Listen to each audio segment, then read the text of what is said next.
오늘 말씀을 선포하도록 하겠습니다. 오늘 말씀 제목은 갈보리에 드리운 어둠, 십자가에서 일어난 일이죠. 본문으로는 누가복음 23장 44절입니다. 다 같이 누가복음 23장 44절을 찾으셔서 함께 소리내서 읽고 하나님의 말씀을 선포하도록 하겠습니다. 누가복음 23장 44절입니다. 누가복음 23장 44절입니다. 다 찾으셨죠? 다 같이 소리내서 읽겠습니다. 준비 시작. 그때는 6시쯤이며 어둠이 9시까지 온 땅을 덮었더라. 자, 오늘은 십자가에서 일어난 사건인데 예수님께서 십자가에 달리셨을 때 일어난 사건 중에 하나입니다. 그게 무슨 사건이냐면 성경 기록대로 보게 되면 6시, 이 유대인의 시간으로 6시는 오늘 현대 우리 시간과는 약 6시간 차이가 납니다. 그래서 이 6시라는 것은 다시 6시간을 거꾸로 앞으로 당기면 12시가 되겠죠. 그러니까 한낮, 대낮 12시입니다. 한낮, 대낮 12시부터 9시까지니까 우리 현대 시간으로 바꾸면 6시간 반대로 돌아가서 3시. 그러니까 낮 12시부터 오후 3시까지 어떤 일이 벌어졌냐 하면 온 땅에 어둠이 덮였다. 이렇게 얘기를 하고 있습니다. 자, 그래서 우리가 이 어둠은 언제 일어난 사건인지 우리가 알면, 이게 십자가 사건에서 일어난 사건이라는 사실을 알면 이 어둠은 그냥 일반적인 어둠이 아니라라는 것을 알 수 있겠죠.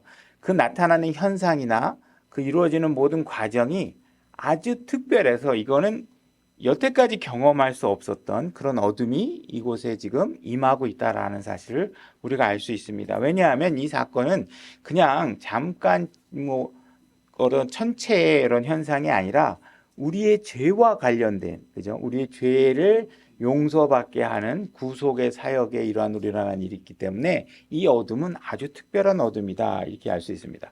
자, 누가복음 23장 그 다음 구절이네. 45절 보게 되면 또 해가 어두워지고 성전의 휘장이 한가운데가 찢어지니라. 이렇게 되어 있습니다. 땅에 어둠이 내려왔는데 이 어둠은 그냥 땅이 어두워진 게 아니라 정확하게 성경은 뭐라고 얘기하고 있냐면 빛의 원천인 해가 어두워졌다 이렇게 얘기를 하고 있는 거예요. 그죠? 그러니까 지금 그 해가 어떤 구름에 가렸거나 그 해가 뭐 다른 행성에 의해서 가려졌거나 이런 것들에 의해서 땅이 어두워진 게 아니라 해 자체가 어떻게 됐어요?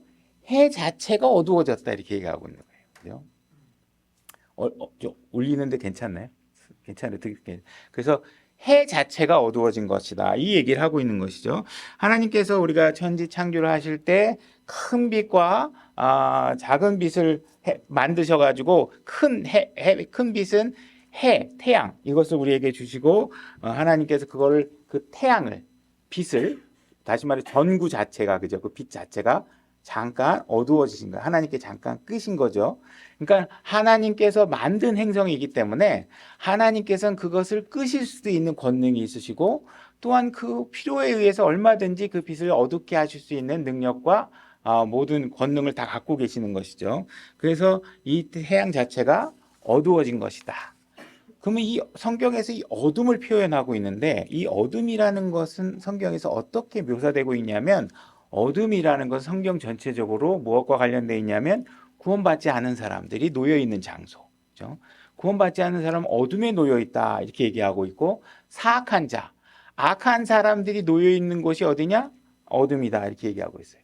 그래서 세상의 어떤 권세들이나 타락한 천사들 이런 모든 악과 관련된 존재들이 어둠에 놓여 있다 얘기하고 있고 그들은 어둠 속에서 활동하고 어둠을 생산해내고 어둠을 조장하고 그래서 결국은 영원한 어둠 속에 그들이 놓이게 된다 이렇게 얘기하고 있습니다. 그 다음에 또 어둠이 상징하고 있는 것은 뭐냐면 심판과 관련되어 있는 것입니다.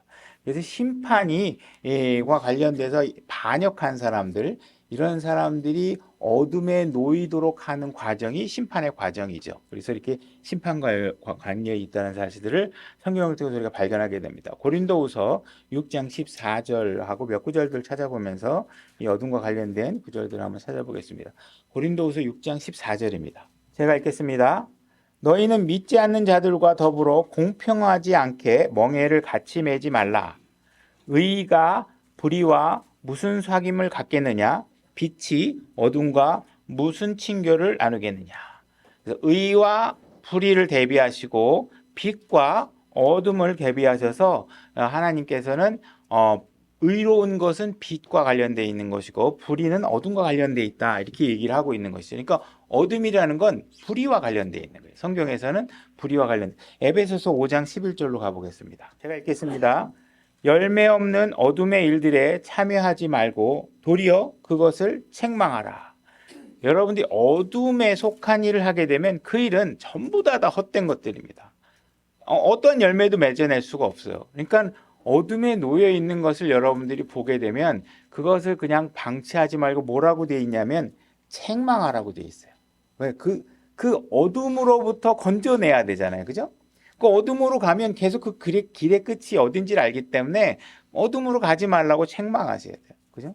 그러니까 이 책망이라는 것은 빛으로 인도하는 아주 좋은 도구 중에 하나입니다. 그러니까 여러분들이 책망받는 거를 절대로 두려워하지 마세요. 그러니까 항상 뭐든지 여러분들이 그림을 배우던 서예를 배우던 사진을 배우던 지적받지 않으면요 어떠한 실력도 늘지 않습니다. 여러분들이 그냥 맨날 얘기하죠. 학원 선생님들이 여러분들을 그냥 기분 나쁘지 않게 하려고 그러면 어떻게 해야 돼요?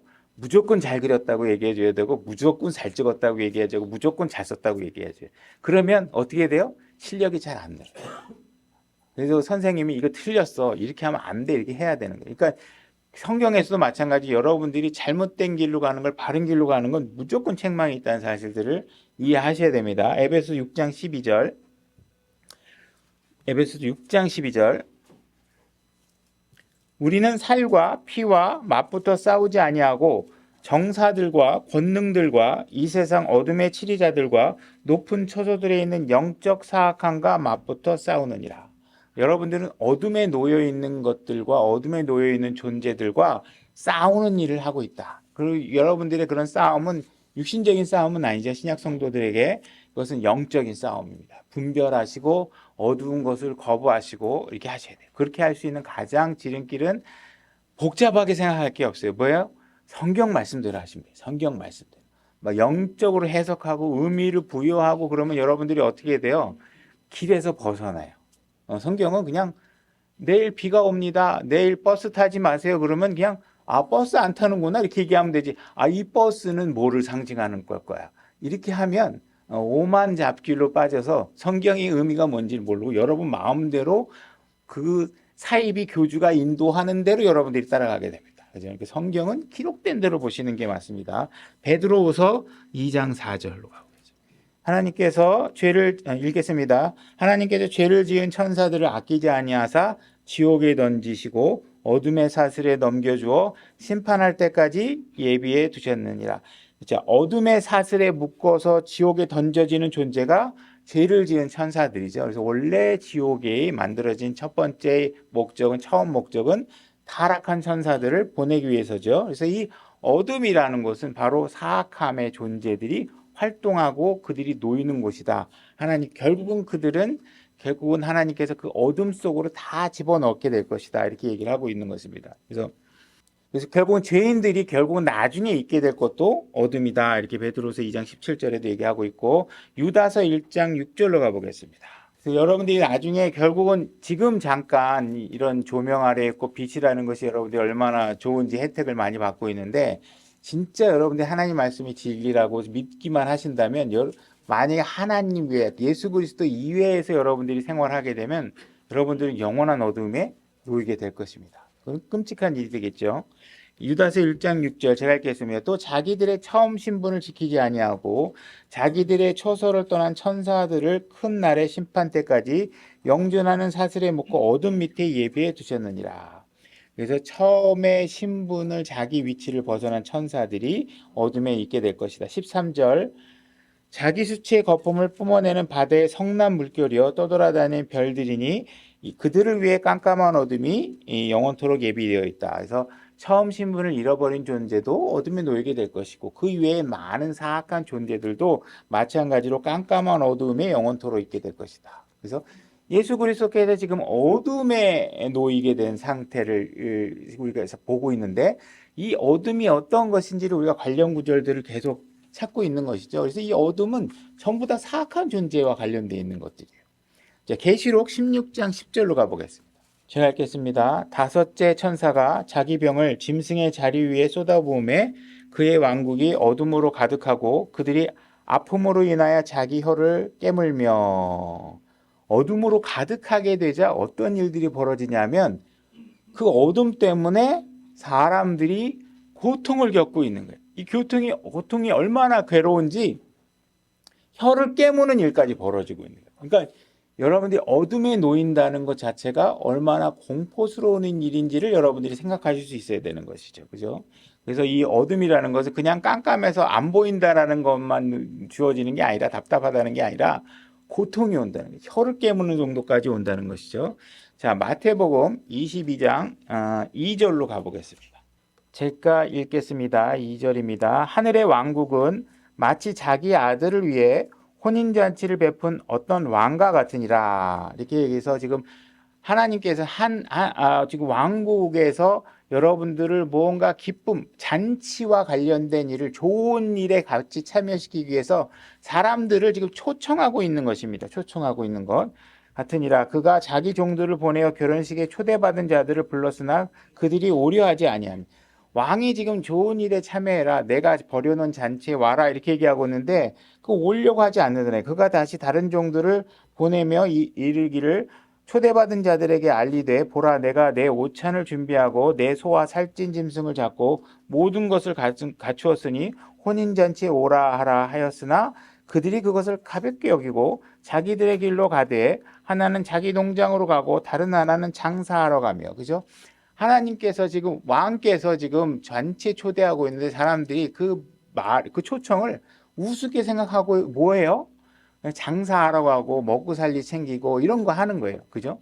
이거보다 더 중요한 게 지금 왕이 초청하는 이 기쁨인데, 왕은 어마어마한 권력과 능력을 갖고 있죠. 여러분들이 지금 가서 땅 장사하고 무슨 장사하고 뭐 농사 짓고 가지고 소출을 내려고 하는 거, 잠깐 시간 내서 나에게 투자해라 하는데, 그걸 하면 여러분들이 농사하는 거 이상의 엄청난 혜택을 받을 텐데 관심이 없는 거예요. 그죠? 다 자기 먹고 살기에 그냥 관심만 있는 거죠.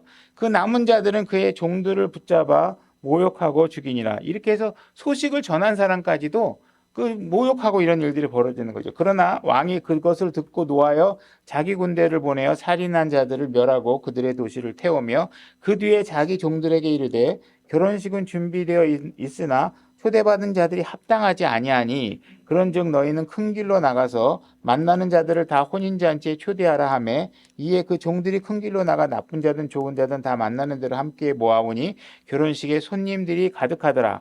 왕이 손님을 보러 들어올 때 거기서 결혼식 예복을 입지 않은 한 사람을 보고 그에게 이르되, 친구여, 어찌 내가 결혼식 예복을 입지 아니하고 않고 여기 들어왔느냐 하니 그가 아무 말도 못하거늘. 이에 왕이 종들에게 이르되 그의 손을 묶고 그를 데려다가 바깥 어둠에 던지니라. 거기서 슬피 울며 이를 갈미 있으리라 하니라. 부름받은 자는 많으나 선정전되는 적으니라 하시니라. 하나님께서, 왕께서 지금 초청을 하고 있는데 다 거부하죠. 다 거부해서 그러고 나서 또 오긴 오는데, 온 사람을 딱 보니까, 왕이 나가서 보니까 어떻게 해요? 예복을 안 입고 온 거예요. 예복을 안 입고 온 거예요. 분명히 왕이 초대장을 보냈을 때는 몇 월 몇 시에 어떤 잔치가 있다. 그리고 올 때는 어떤 복장 상태로 와줬으면 좋겠다. 이래서 여길 때는 정장을 입고 와줬으면 좋겠다. 어디는 캐주얼하게 입고 왔으면 좋겠다. 이런 초대장에 그런 어떤 의상, 드레스 코드가 적혀 있을 거 아니에요. 그죠? 이랬을 때 분명히 거기에 왕께서 분명히 불렀으면 예복을 입고 오라고 분명히 했었을 텐데, 왜냐하면 지금 왕이 보니까 예복을 안 입고 온 것 때문에 어떻게 됐어요? 조건이 합당하지 않으니까 그냥 어둠에 놓이는 이런 상황이 벌어진 것이잖아요. 그러니까 이런 상황이 벌어진 이유는 뭐냐 하면, 분명히 하나님께서 제시한 조건에 관해서 정확하게 지키지 않으면 인정사정, 내가 여기까지 그래 수고하고 왔는데 왜 나를 안 들여보내주십니까? 이게 안 통한다는 얘기예요. 그죠? 하나님께서 심판하시는 그 순간, 하나님의 관문을 통과해서 하는 그 순간, 여러분들이 하나님이 드레스 코드를 얘기했으면 그대로 와야지. 그래도 제가 제가 갖고 있는 것 중에 뭐 좀 해가 장식해 갖고 왔는데, 내가 말한 조건이 아니면 무조건 안 된다고 얘기하고 있는 거니까. 그죠? 그러니까 사람들이 자꾸 하나님 여기 초대하고 있는데 그 초대하는 내용들에 대해서 너무 소홀하게 생각하는 거예요. 오늘날 그리스도인들이, 기독교인들이 초대받아서 온다고 교회는 열심히 나오는데 성경 말씀대로 안 하는 거예요. 그러고 나서 열심히 살았는데 나중에 딱 가가지고 봤더니 여러 거부당하는 그런 상황이 벌어지는 것이죠. 그러니까 신앙생활 할 때 여러분들이 나는 교회 열심히 다녔어. 나는 뭐 여러 가지 신앙생활 열심히 했어. 그런데 나중에 눈 떴는데 여러분들이 바깥 어둠에 놓이는 상태가 될 수도 있다라는 거예요. 왜? 오기는 왔는데 내가 초청한 성경 기록의 초청서를 여러분들에게 줬잖아요. 이게 다 어떻게 하면 올 수 있다고. 그죠? 근데 이거대로 안 하는 거죠. 그죠? 그리고 자기 의만 들어가고 내가 뭐 얼마나 내가 헌신했는데 뭐 이런 것들 갖고 하는 것이죠. 그러니까 이런 것들이 다 소용없다. 그러니까 정확하게 말씀대로 제발 좀 해라. 그죠? 감사한 것은 뭐예요? 하나님께서 지금 왕께서 지금 계속 하고 있는 건 뭐냐면 초청했는데 안 오니까 그래? 그러면 오는 사람 없나? 그냥 문 닫아라 이게 아니라 계속 할 수 있는 한 모든 방법과 채널을 통해서 사람들을 계속 초청하고 있는 거예요. 이렇게도 초청해보고 큰 길에 가서도 초청해보고 어떻게 해서 초청해보고 보낸 사람을 죽였는데도 또 가서 또 초청하고 그죠? 내 종을 보낸 메신저를 죽였는데 또 가서 초청. 그러니까 하나님께서 이렇게 끊임없이 우리를 초청하고 주고 계신다는 사실에 대해서 우리가 감사하게 생각해야 된다는 것이죠. 그래서 우리가 이런 사람들을 초청하려고 하면 조롱하고 이런 일들이 벌어지잖아요. 너나 믿으라고 그러고 그렇게 안 믿으면 우리에게 지옥이 있다 그러면 그 지옥 내가 가면 될 거 아니야. 나 신경 쓰지 말고 당신이나 잘 믿어 이러면서 이런 모든 것들을 조롱한다는 거예요. 하나님께서는 여러분들을 강제로 하늘나라에 가게도 하지 않으시지만 여러분들을 강제로 지옥에 가게도 하지 않으신다는 거예요. 그럼 뭐예요? 누가 선택하는 거예요? 우리가 선택하는 거예요. 하나님께서 여러분들에게 선택하고 구원받게 하는 메시지 자체를 사람들은 정직하고 거룩하고 선한 방법으로 분명히 제시하고 있는데 선한 방법엔 사람들이 관심이 없으니까 사기꾼들 말에 자꾸 관심이 있어. 우리 교회 오면 집사 안 쳐줄게. 우리 교회 오면 사업도 잘 될 거야. 우리 교회 오면은 뭐 병도 나을 거야. 이렇게 약장사의 미끼에 다 걸려가지고 순수하고 매력적인 진짜 빛 가운데 있는 하나님의 말씀 다 거부하고 사탄들의 매력적인 발언들에 속아가지고 전부 다 그런 데 가면 어떻게 해야 돼요? 전 재산까지 다 바쳐. 세상에 우리가 보면 뉴스 같은 거 봐봐요. 여러분들 이단 종교도 보면 어떻게 저기 딸자식까지 다 데리고 가서 저렇게 음행에 빠져가지고 이렇게 신앙생활을 할까 그러는데 그런데 가잖아요. 그런데 가는 사람은 더 열심히 해. 근데 진짜 진리대로 가르치는 데는 사람들이 별로 없어요. 그죠? 별로 관심이 없어요. 선한 대로 하고 싶지 않으니까. 근데 성경은 분명히 얘기하고 있는 건 하나님의 말씀이 여러분들을 기쁨을 준다 이렇게 말씀하고 있습니다. 요한일서 1장 4절로 가보겠습니다. 제가 읽겠습니다. 우리가 이것들을 너희에게 쓰면 너희의 기쁨이 충만하게 하려 함이라 이렇게 얘기하고 있죠. 성경을 읽고 성경을 믿고 성경으로 여러분들의 마음이 채워지면 하나님은 분명히 말씀하십니다. 여러분들에게 기쁨이 있을 것이다. 그죠? 기쁨이 오는 것의 원천은 하나님의 말씀입니다. 이 하나님의 말씀은 여러분들을 거룩하게 지켜주기도 하고 여러분들이 실망하지 않도록 많은 약속들을 여러분들에게 주고 있다는 것이죠. 그래서 이거를 여러분들이 믿으면 여러분들이 기쁨이 와요. 이것을 믿지 않고 사기꾼의 발언에 그죠? 여러분들이 뭔가 얻을 수 있을 것 같고 저 교회 가면 뭔가 내가 육신적으로 편할 것 같고 거기 가면 별로 책망도 안 해. 그 교회 가면 그냥 잘 왔다고만 얘기하고 그냥 뭐 형제님을 여태까지 얼마나 기다렸는지 아십니까? 그러고 막 그냥 가진 뭐 기념품도 주고 막 그냥 뭘 가진 포옹도 하고 뭐 사랑의 말을 다 말. 그런데 잘못 앉아 있다가 나중에 가봤더니 이제 뭐 그냥 이것저것에 꼬여가지고 온 재산 다 바치게 되죠. 이미 뭐 그냥 발을 훅 드러나가지고 빠져나가지 못하고 사람은요 한번 자기가 말과 행동으로 어떤 방향으로 질러놓으면 그 가속도 때문에 돌아오지 못해요. 그래서 회개가 어려운 거예요. 정말 잘못한 걸 뜨고 하고 돌아오면 좋은데 사람은 자기가 한 행위를 자꾸 합리화시키기 위해서 그 길을 계속 말도 안 되는 말을 해가면서 그쪽으로 가게 됩니다. 5절 그런즉 우리가 그분에게서 듣고 너희에게 밝히 드러낸 소식이 이것이니 하나님은 빛이요. 그죠? 우리가 하나님께서 오늘 빛과 어둠에 관해서 얘기하고 있잖아요. 하나님은 빛이시라고 얘기하고 내가 그분 안에는 전혀 어둠이 없는 거예요. 그 전혀 어둠이 없는 것을 여러분들이 선택하셔야 여러분들이 좋지. 참 들어갈 때는 좋아 보이는데 나중에 알고 봤더니 막 찌꺼기와 사악함이 그 뒤에 이만큼 있는데 여러분들이 끌려가면 그 매력적인 게 끌려가서 이게 좋은 건 줄 알았는데 나중에 다 그냥 상처받고 이 뭐 가사 탕진하고 그죠? 시간 다 낭비하고 하나님 앞에 수고할 수 있는 시간 다 낭비하고 이런 상황이 되는 거예요. 그러니까 여러분들이 불경건한 곳에 있지 않고 예수 그리스도를 선택해야 여러분들이 빛 가운데 있을 수 있다. 빛이 어둠이 전혀 없는 곳에 여러분들이 오셔야 기쁨이 넘치겠죠. 맨날 오늘 하루 좋았는데 이게 또 내일은 또 잘 될까 안 될까 계속 어둠이 뒤에 깔려 있는 여러분들의 삶이 긴장감이 고조되잖아요.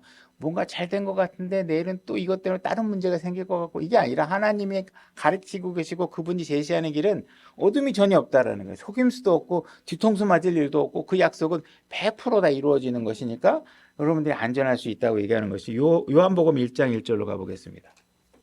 요한복음 1장 1절입니다. 제가 읽겠습니다. 처음에 말씀이 계셨고 말씀이 하나님과 함께 계셨으며 말씀이 하나님이셨더라. 이 말씀이 이 땅에 오시는 것이죠. 이 말씀이셨고 말씀이 하나님과 있었고 이 말씀이 하나님이시다 이렇게 얘기하고 있으니까 이 말씀이 이제 이 땅에 오게 됩니다. 6절 하나님께서 보내신 사람이 있는데 그의 이름은 요한이다. 이 말씀이신 분이 올 때에 어떤 일이 있었냐면 하나님께서 보내신 사람이 있었는데 그 사람은 요한이다 이렇게 얘기하고 있습니다. 바로 그가 증언하러 왔으니 이것은 그 빛에 대해 증언하며 요한이 와가지고 증언하는데 그 증언하는 내용이 뭐냐면 빛에 관해서 얘기하고 있다는 것이죠. 그 빛은 어떤 빛이냐? 모든 사람이 자기를 통해 믿게 하려 해야 하는 그런 빛이라는 거죠. 요한을 통해서 그 빛이 선포되고 증언됐을 때 자기의 소식을 듣고 그 빛을 믿도록 하는 것이죠. 영어로 보게 되면 그 빛 해야 할 때 그 빛은 대문자 light로 되어 있습니다. 그러니까 예수 그리스도를 가리키는 것이죠. 그래서 대문자 예수 그리스도를 믿게 하려고 한다 이렇게 얘기하고 있습니다. 8절 그는 그 빛이 아니에요. 요한은 그 빛 자체가 아니에요. 요한은 빛이 아니에요. 우리도 빛이 아니에요. 우리 단지 우리 안에 예수 그리스도가 계시면 우리가 그 빛 안에 있는 예수 그리스도를 드러내는 역할을 하지만 우리는 그 빛 자체가 아니죠. 그 빛에 대해 증언하도록 보내어진 자더라. 요한은 그 빛에 대해서 그 빛은 요한이 증언하고 있는 그 빛, 마치 말해서 예수 그리스도만이 참 빛입니다. 이런 조명이나 저기 태양이나 이것은 이 온 우주를 창조하신 하나님이신 바로 빛의 원천이신 그 완전한 참 빛이 아니죠. 이분 예수 그리스도만이 진짜 빛의 원천이에요. 모든 빛의 원천이라. 이 빛이 진짜 빛이라는 거예요. 빛으로 세상에 들어오는 모든 사람을 비추니라. 그분께서 세상에 계셨으며 세상이 그분에 의해 만들어졌을 때 세상이 그분을 알지 못하고. 예수님께서 빛이시고 그분이 이 세상에 오셨고 여러분들에게 빛을 주려고 하기 때문에 누구도 어둠 속에서 살 필요가 없는 상태가 되어 있는 것입니다.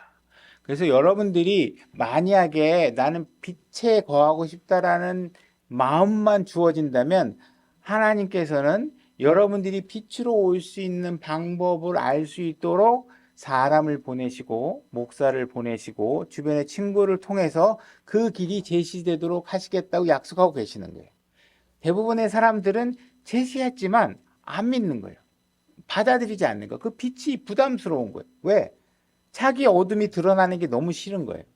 내 죄가 드러나는 게 너무 싫은 거죠. 그래서 그런 걸 싫어하는 거예요. 12절, 8장 12절, 요한복음 8장 12절. 그래서 여러분들이 원하기만 하면요, 드라마를 보다가도 예수 그리스도를 발견할 수 있고, 영화를 보다가도 예수 그리스도를 발견할 수 있고, 세상 곳곳에 우리가 예수 그리스도를 발견할 수 있는 상황들이 다 주어집니다. 요한복음 8장 12절. 그때 예수님께서 다시 그들에게 말씀하여 이르시되 나는 세상의 빛이니 나를 따르는 자는 어둠 속에 다니지 않고 생명의 빛을 얻으리라 하시니라. 여러분들이 얼마나 길을 잃어서 깊은 어둠 속에 놓여 있다 하더라도 그분은 그 모든 사람들을 어둠에서 건져낼 수 있을 만큼 강력한 빛을 갖고 계시고 강력한 힘을 갖고 계시는 것이죠. 그래서 그분 안에 들어오는 것은 여러분들이 원하기만 하면 되는 것입니다. 요한복음 9장 5절 내가 세상에 있는 동안에는 세상의 빛으로다. 내가 세상에 있는 동안에는 영어식으로 직역하면 내가 세상의 빛으로다 이렇게 정확하게 얘기하고 있습니다. 그러니까 예수님이 빛인데 이분이 지금 육신의 옷을 입고 이 땅에 오셨어요. 그러면 이 땅에 지금 빛이 있는데 그 빛이 지금 무엇을 하고 요한복음에서 사복음서에서 그 빛이 어떻게 움직이고 있냐면 마지막에 그 빛이 십자가로 걸어가고 있는 거예요. 그 빛덩어리가 빛의 원천인 그분이 십자가로 가고 계시는 거예요. 십자가로 가고 있는 이유는 뭐예요?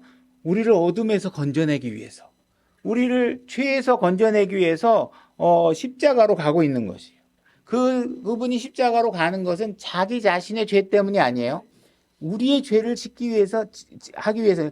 죄인이 다른 죄인의 죄값을 치를 수가 없죠. 내 죄로 내가 죽는 거지 다른 사람의 죄를 위해서 어떻게 죽어. 내 죄도 그냥 엄청나게 많은데 그분은 빛이, 죄가 없으신, 어둠이 없으신 순수한 참 빛덩어리신데 그분이 육신의 옷을 이 땅에 입고 오시고 나서 그 빛 자체가 어둠으로 걸어가고 있는 거예요. 왜 그 십자가로 걸어가서 어둠 속으로 들어가느냐? 우리가 어둠에 있고 우리를 장악하는 모든 어둠의 권세들이 어둠 속에 있단 말이에요. 세상의 정세와 권세와 악마 모든 타락한 천사들이 이 세상의 어둠을 조장하고 있는 모든 존재들이 어디 있냐? 어둠 속에 놓여 있단 말이에요. 그래서 이 예수 그리스도께서 그 빛이신 그분이 우리의 문제들을 해결하기 위해서 그 빛 원천인 그분 자체가 어둠 속으로 들어가고 있는 것이에요. 그죠? 이 상황을 지금 하고 있는 거예요. 그래서 그 우리의 모든 문제들을 해결하기 위해서 예수님께서 성경에 기록된 대로 약 3시간의 시간이 필요했던 것이에요. 그분이 어둠 속에 들어가서 하나님의 모든 진노를 받고 모든 어둠과 결착된 모든 문제들의 죄의 문제들을 해결하고 대가를 우리가 치러야 될 것들을 예수님께서 대신 대가를 치르고 우리를 어둠에서 건져내기 위해서 그분은 스스로 어둠 속에 들어갈 수밖에 없었다는 것이죠.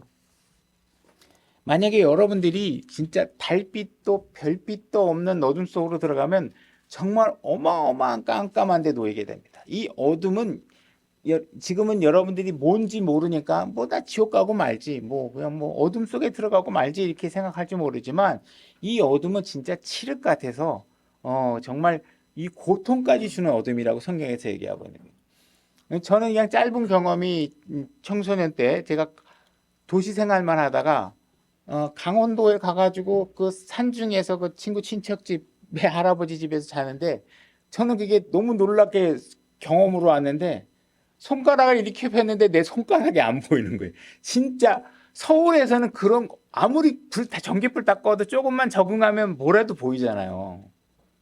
근데 진짜 그때는 저도 처음 경험해봤는데 와, 내 코앞에 있는 손가락이 안 보여. 진짜 칠흑 같아서 안 보이더라고요. 이 어둠이 얼마나 어두운지 그거보다 더 어두울 거 아니에요. 그죠? 그거보다 더 어두울 거예요. 그러면 여러분들이 생각할 때, 지옥에 가면, 내 술 친구도 지옥에 가 있는데 가서 같이 술 파티나 뭐 하지. 뭐 이렇게 생각할지 모르겠지만, 내 손가락도 안 보이는데 친구 얼굴이 보이겠어요? 술잔이 보이겠어요? 어떻게 술을 마시고 어떻게 무슨 즐거움을 나누겠어요? 그것은 진짜 칠흑 같은 어둠이고 고통이 존재하는 것이 공포감이 있고 성경이 그 어둠에 가면 어떤 현상이 벌어지냐? 여러분들이 이를 갈고 울고 혀를 깨물고 이런 일들이 벌어진다고 얘기하고 있는 거예요. 여러분들이 놓이는 그 어둠으로부터 빛으로 여러분들을 이끌어내기 위해서 예수님께서 어떻게 하고 계세요?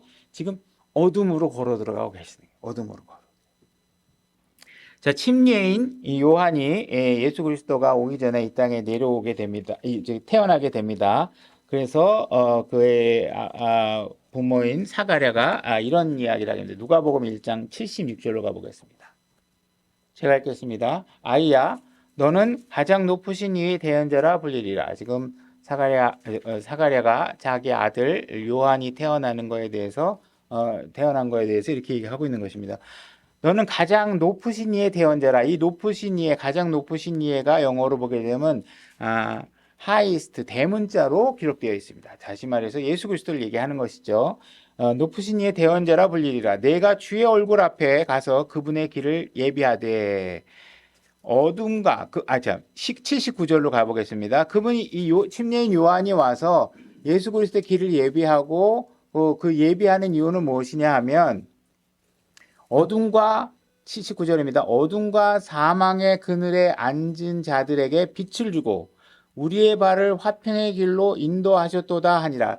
높으신 이에 대해서 얘기하고 있는데 그 높으신 이가 하시는 일이 뭐냐면 어둠과 사망에 앉아 있는 우리들을 구원하시기 위해서 그렇게 하셨다. 빛으로 인도하시기 위해서 화평의 길, 우리가 평안함, 고통 가운데 있지 않고 전쟁 가운데 있지 않고 평화로운 곳으로 옮겨가기 위해서 하고 있다. 이렇게 얘기하고 있습니다. 그러니까 그분은 빛이시죠. 그 빛이 이 땅에 오셨고 그 빛은 우리를 어둠으로부터 건져내기 위해서 하는 것이고 그 어둠으로부터 우리를 건져내기 위해서 빛 덩어리인 그분이 십자가로 가서 어둠 속으로 들어가셨다. 자, 이 빛을 복격한 사람이 있습니다. 사도행전 26장 12절로 가보겠습니다. 제가 읽겠습니다. 내가 그 일로 수제사장들로부터 권한과 임무를 받아 다마스쿠스로 가고 있을 때, 이제 바울이 사울이었을 때, 이제 내가 이 예수 믿는 사람들을 잡아갖고 오겠습니다 하는 그 서신 법적 권한의 그 서류를 받아서 다마스쿠스로 가고 있었던 것이죠.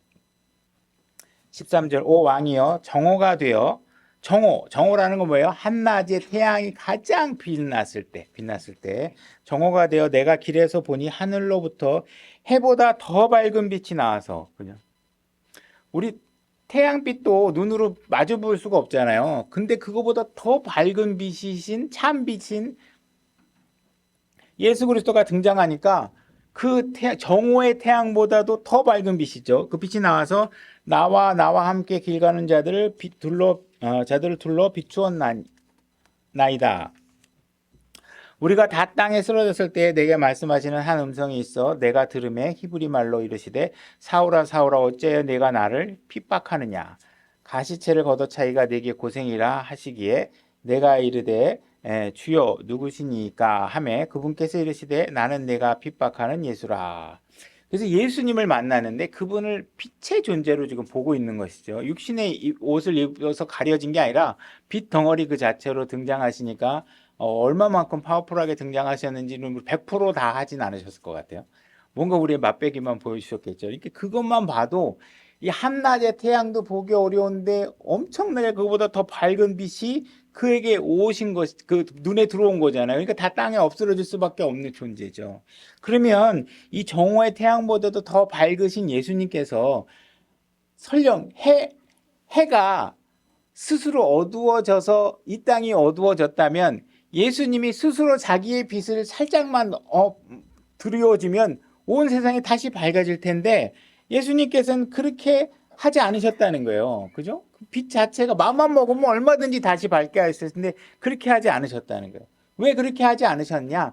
하나님께서 그 어둠을 허락하고 스스로 어둠 속에 그분이 들어가셔서 하나님의 진노를 받고 어둠의 권세와의 문제들을 해결하지 않으면 여러분들을 빛으로 끌어낼 수 없기 때문에 그 일을 허락하신 거라는 거죠. 그죠? 그분이 허락하지 않으면 그런 어둠은 그분에게 가당치 않은 거예요. 있을 수가 없어요. 그분은 순수한 빛 자체시기 때문에 어둠이 그분을 덮칠 수 없어요. 단지 그분이 그런 상황들을 허락하신 것이죠. 그죠? 왜 그런 걸 허락했느냐? 이렇게 얘기하고 있어요. 26장 18절. 그들의 눈을 열어주어 그들을 어둠에서 빛으로 사탄의 권세에서 하나님께로 돌아오게 하려 함이요. 이렇게 되어 있습니다. 그러니까 예수님께서 십자가로 걸어 들어가서 빛이 이 땅에 오셔서 십자가에 들어가서 그 모든 문제를 해결하신 이유는 바로 여러분들을 사탄의 권세에서 하나님께로 데려오기 위해서 하신 것이다. 이렇게 얘기하고 있습니다. 또 그들이 죄들의 용서를 받고 내 안에 있는 믿음으로 거룩히 구별된 자들 가운데서 상속 유업을 받게 하려 함이라 하더라. 그래서 예수님께서 빛으로 걸어 들어가시고, 그죠? 그래서 그분이 다시 부활하셔서 여러분들을 어둠의 권세에서 빛으로 옮겨 놓고자 하신 것이. 여러분들이 원래 어둠 속에 놓여 있어야 될 텐데 여러분들을 어둠으로 들어가지 않게 만들기 위해서 그분이 어둠으로 들어가셨다는 거예요. 만약에 여러분들이 내가 이 종교에서 저쪽 종교로 옮겨가고 내가 이러한 철학적 배경에서 다른 철학적 배경으로 여러분들의 기준을 옮겨가고 뭔가 자기 자신을 영광스럽게 하는 방법으로 자기의 사상과 신념을 이곳에서 다른 곳으로 바꾼다는 방법을 여러분들이 쓰게 되면 여러분들은 그냥 이 어둠에서 저 어둠으로 갈아탄 거 말고는 아무것도 된 게 없는 것입니다. 여러분들이 빛으로 들어오려면 어떻게 하셔야 돼요? 이 성경 기록대로 여러분들이 행하셔야 되고 이분이 제시한 방법대로 그분의 심판을 준비하셔야 돼요. 그렇지 않고 어느 목사가 얘기한 대로. 그 근거 구절이 뭐예요? 그러면 나같이 신앙생활 한 20년, 30년 하면 다 알 수 있어. 뭐 이런 식의 주장이라든지 이런 거 하면 안 되죠. 하나님께서는 우리 모두가 알 수 있는 기록된 형태로 우리가 성경을 줬으니까 이미 오늘날에는 많은 사람들이 그냥 모든 사람들이 핸드폰만 갖고 있으면 휴대폰만 갖고 다 성경 구절 볼 수 있죠. 그러니까 다 검색하셔서 여러분들이 그걸 분별하셔야 돼요. 분별하셔서 여러분들이 어둠에 거하지 않도록 여러분들이 힘쓰셔야 된다. 많은 사람들이 또한 많은 교회들이 종교적인 것처럼 얘기하고 심지어 성경적 용어도 막 쓰지만 그들의 이야기의 본질 속엔 예수 그리스도가 없다면 그건 그냥 어둠으로 가는 거예요. 예수 그리스도가 여러분들을 구원해 주시고 예수 그리스도가 여러분들을 어둠에서 건져주는 것이지 어떤 사상이나 가르침이나 교훈이나 이런 내용이 여러분들을 구원해 주는 게 아니에요. 여러분들이 그런 부분들을 잘 이해하시고 모든 사람들이 아주 쉽게 구원받을 수 있게 제시한 이 방법들을 여러분들이 오염시키거나 매력적으로 만들어서 예수 그리스도를 믿는 일이 그렇게 매력적일 수밖에 없어요. 왜? 예수 그리스도 안에 들어오면요, 여러분들은 얘기하잖아요. 세상 사람이 겪지 않은 또 다른 고난을 겪을 것이에요. 그게 뭐예요? 조롱과 비난과, 그죠? 예수 그리스도를 알므로, 주장함으로 인해서 겪는 고통이 더 따르게 돼요. 그런 것들이 싫으면 어떻게 빛을 거부하게 되겠죠. 그죠? 고린도후서 4장 3절로 가보겠습니다. 4장 3절 제가 읽겠습니다. 만일 우리의 복음이 가려졌다면, 복음이 가려진 건 뭐예요? 그 빛이 가려지는 것이죠. 예수 그리스도가 가려지게 되면 그것은 잃어버린 자들에게 가려졌느니라. 그들 속에서 이 세상의 신이 믿지 않는 자들의 마음을 가려 하나님의 형상이신 그리스도의 영광스러운 복음의 빛이 그들에게 비치지 못하게 하였느니라. 예수님께서는 빛인데요. 세상의 신이 믿는 자들의 마음을 어둡게 하는 게 아니라 믿지 않는 자들의 마음을 어둡게 합니다. 그러니까는 내가 빛을 거부하는 선제 조건이 나에게 있기 때문에 마귀는 그걸 이용해서 우리를 어둡게 만드는 것이죠. 그러니까 우리가 예수 그리스도를 믿으면 빛으로 걸어 나오기 때문에 그 예수 그리스도의 빛의 권능은 마귀가 막을 수 있는 그런 만만한 힘이 아니에요. 근데 우리가 어두워지는 건 왜 어두워져요? 왜 세상의 신이 나를 어둡게 만들어요? 믿지 않으니까 하는 거예요. 그 천재 조건이 나한테 있다는 거예요. 그 의사 결정이 나에게 있다. 내가 하나님을 안 믿겠다. 나 믿지 않겠다 그러면 그 어둠이 나를 사로잡는 거예요. 우리는 우리 자신을 선포하지 아니하며 오직 주 대신 그리스도 예수님과 또 예수님으로 인하여 너희의 종된 우리 자신을 선포하노니. 그래서 우리는 예수 그리스도가 핵심입니다. 그분에 대해서 우리가 초점을 잡고 그분을 알아야지만 빛으로 올 수 있어요. 빛에게 명령하서 어둠 속에서 빛을 비추게 하신 하나님께서 우리 마음에 빛을 비추사 예수 그리스도의 얼굴에 있는 하나님의 영광을 아는 빛을 주셨느니라. 그래서 여러분들이 하나님을 난 믿지 않을 거야, 거부할 거야. 분명히 하나님은 예수 그리스도를 통해서 우리 또한 사람의 사역자들을 통해서 믿는 사람들을 통해서 빛을 계속 비추고 있는데 우리가 그거 안 믿어. 그거 별거야. 뭐 나 싫어. 막 이렇게 얘기를 해서 그렇게 하는 순간 어떻게 돼요? 여러분들은 마귀의 어둠 속에 확 사로잡히게 돼요. 마귀는 그 틈을 노리고서 여러분들에게 확 어둠을 쌓여줘서 그 어둠 속으로 확 갇히게 되는 거예요. 갇히게 됐을 때 방아쇠 버튼을 누가 눌렀냐? 내가 누르는 거예요. 내가 안 믿기 때문에 되는 거예요. 그죠? 내가 창문을 가리고 빛이 너무 밝아 나 싫어. 이거 지금 무슨 내가 음행을 저질러야 되는데 빛이 너무 밝아. 그러면 어떻게 해요? 창문을 가리는 거예요. 빛을 가리는 거예요. 이 누가 한 거예요? 내가 어둠을 스스로 선택한 거잖아요. 그죠? 내가 거짓말을 하고 싶은데 진실이 드러나면 싫어. 그러면 내가 빛을 가리죠. 예수 그리스도께서 우리에게 비치는 모든 빛을 가리고 있는 거는 우리가 하고 있는 거예요. 그래서 우리가 전부 다 예수 그리스도 거부하고 내 생각에 갇히고 뭔가 내 생각을 지지하는 사람들과 어울리려고 그러고 내가 매력적이라고 생각하는 지식을 선포하는 사람에게 매달려서 진리의 빛을 다 가려버리는 거예요.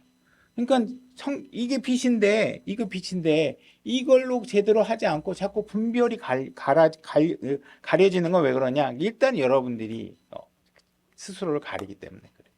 그러니까 우리 세상에 많은 사람들이 정치인이 하는 얘기를 봐. 정말 정치하기 전에는 세상 똑똑한 경제학자였고 세상 똑똑한 무슨 학자고 뭐 이렇게 이랬던 사람들이 정치판에 들어가면 뭔가 권력욕에 사로잡혀서 보이는 게 안 보이는 거예요. 그죠? 그게 양심에 떨리고 그러면 그렇게 못할 것 같은데 별로 안 떨리는 것 같잖아요. 그죠? 그 여러분들도 마찬가지예요. 정치인들에게 가지 않아도 주변 사람들 보면 좀 말 같지도 않은 말을 진짜 막 하는 사람들이 있어요. 그게 왜 그래요? 그 어둠에 자기가 놓이면 그냥 그 속으로 가속 페달을 밟는 거예요. 빛을 자꾸 거부하는 거예요. 여러분들이 빛을 거부하면 결국은 그 대안은 뭐예요? 어둠을 선택하는 거예요. 어둠을 선택하는.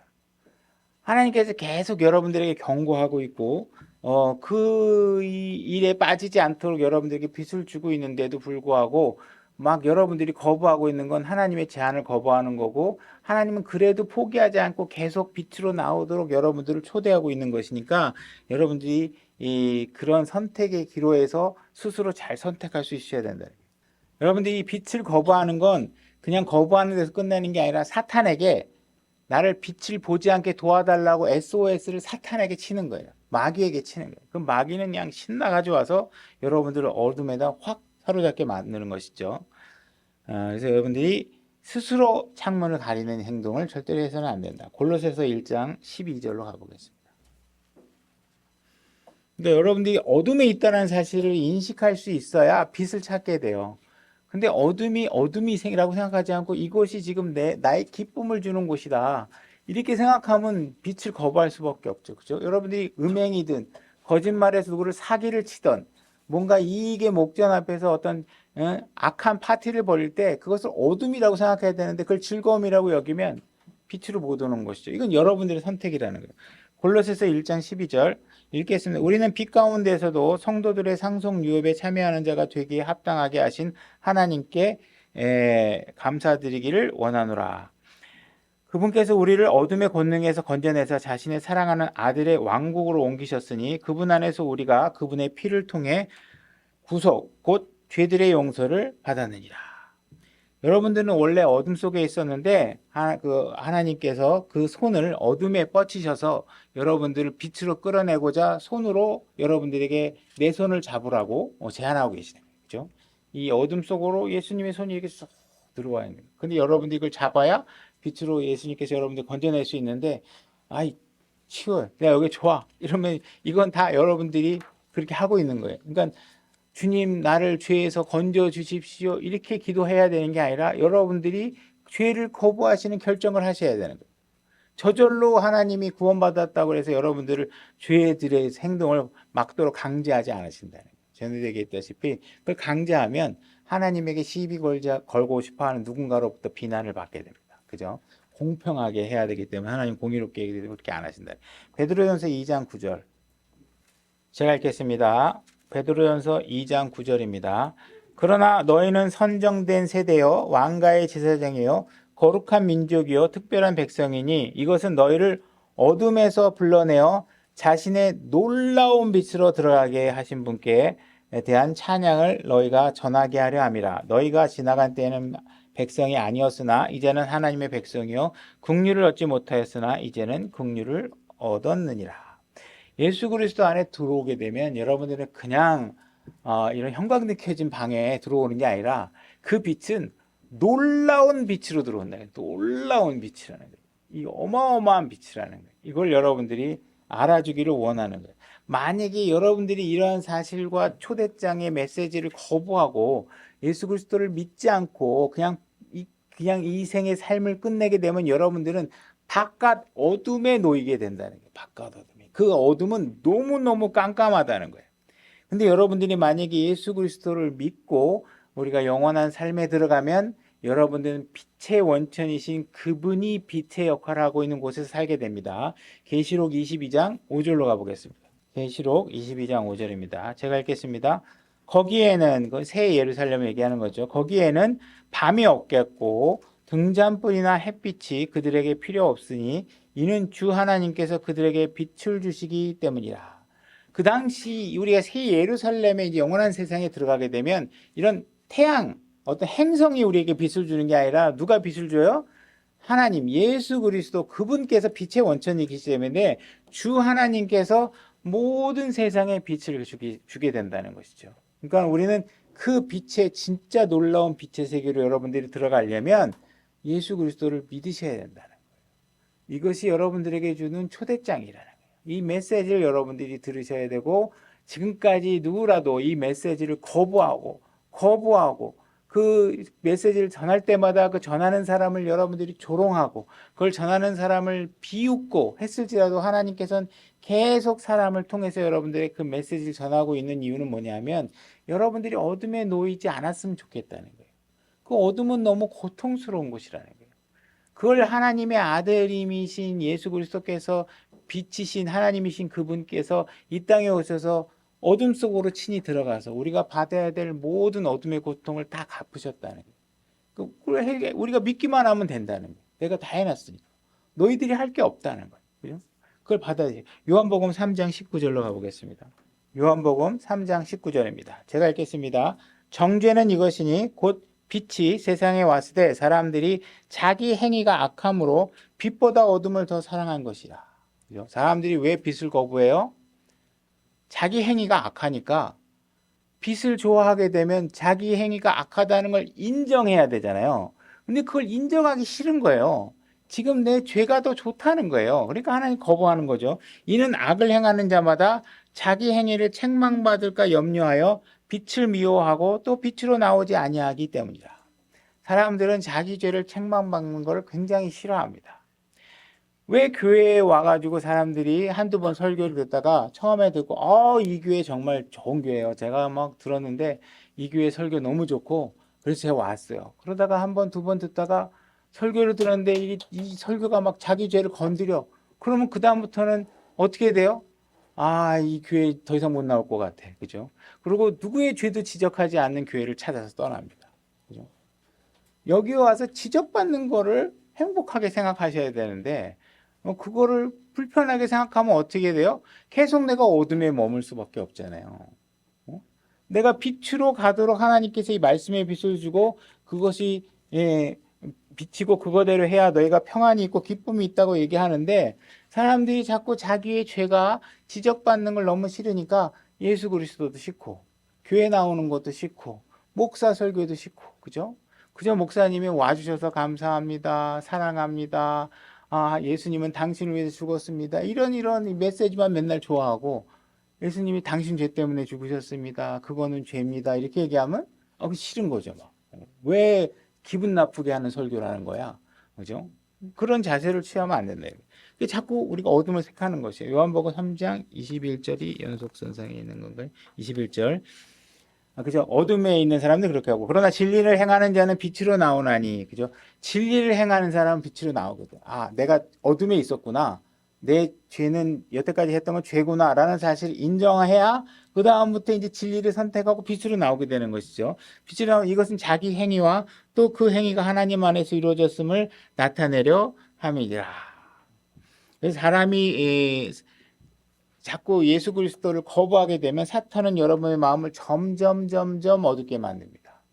여러분들이 예수 그리스도 알기 전에는 기본적으로 어둠에 있었죠. 그러다가 살짝 빛이 들어오면 여러분들이 그때 진리의 빛을 깨닫고 예수 그리스도를 선택할 수 있는데 그 빛이 잠깐 비쳤을 때 선택으로 가지 않고 계속 예수 그리스도를 거부하게 되면 어떻게 돼요? 계속 어둠에 머물러 있으면서 그들의 마음 무엇을 부러워하고 있냐면 술 마시는 사람 보면 부러워요. 어저께 나 호텔에서 막 3차까지 갔다 왔잖아. 부러워. 너 왜 나 안 불렀어? 나도 좀 부르지. 나 어저께 갔는데 거기 예쁜 여자 나왔잖아. 부러워. 왜 그런 자리에 나 안 불렀어? 뭐 이런 거 맨날 하다가 그죠? 이게 더 좋은 거라고 생각하잖아. 빛이 와서 분명히 순간적으로 어떤 제정신이 딱 돌아오는 순간엔 그게 알아. 다음날 술값 계산하려니까 내가 어저께 뭔 짓 했나 너무 괴로워. 그죠? 속이 막 쓰리면 내가 왜 이렇게 술을 마셨지 괴로워. 그때는 제정신인데 그리고 여러분들이 어둠을 탐닉해봐야 그것이 나에게 주는 건 뭐예요? 속쓰림, 가산탕진, 그죠? 아내와의 예를 들어 불화, 가족 간의 불화 이런 것들밖에 없는데 우리는 빛이 들어왔는데 그걸 자꾸 거부하니까 어떻게 마귀가 자꾸 그걸 아름답게 포장해 부러워해, 그죠? 우리는 거의 매춘과 같은 드라마를 쓰고 있는 영화 배우들을 보면서 다 부러워해요. 그런 사람들은 그냥 스토리 자체가 순 매춘 행인데도 이 남자 저 남자 만나는 그냥 그 스토리인데도 그런 배우들을 부러워하면서 와 저런 배우가 되고 싶어요. 이게 왜 그래요? 빛이 들어왔는데 여러분들이 거부하는 거예요. 그러니까 그 빛을 모르기 때문에 자꾸 그런 일들을 자꾸 흠모하고 이런 일들이 벌어지는 거죠. 여러분들이 어둠을 좋아하면 좋아할수록 하나님의 기록된 말씀이 로마서에 기록된 말씀이 더 진리임을 우리는 드러내고 있다는 사실을 우리가 알 수가 있다는 것이죠.